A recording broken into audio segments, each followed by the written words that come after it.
Alors que là, en fait, vous n'êtes aucunement limité puisque en fait, il contrôle directement votre navigateur. Et sachant que vous pouvez cliquer en fait en vous faisant plusieurs profils, vous pouvez en fait combiner les différents profils pour faire en fait des sous-profils pour que chaque agent en fait ait sa petite tâche prédéfinie et que de l'autre côté, mettons que vous ayez plusieurs écrans, en fait, vous êtes sur votre Chromium de base, donc sans commit.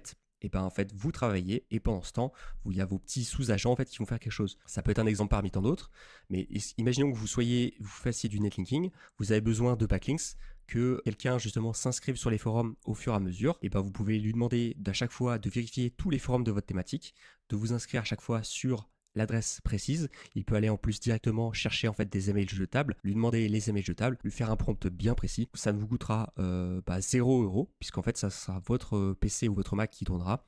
Vous n'aurez pas consommé de tokens ou d'autres choses d'un autre LLM, ce qui pourrait être le cas avec NVIDIA ou autre chose, et vous n'aurez nullement besoin d'API très fortement peu limité en fait par rapport à ça. On va prendre un avant-dernier exemple du coup pour vous montrer un peu plus.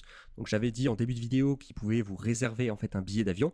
Il peut typiquement le faire. Donc là, hop, je lui demande de me réserver un billet d'avion Bordeaux-Lisbonne pour la semaine du 18. Voilà. Donc là, je le mets directement en mode assistant. C'est beaucoup plus pratique. Donc il commence en fait à ouvrir une nouvelle tab. Donc là, on va cliquer sur la tab. On va juste attendre qu'il localise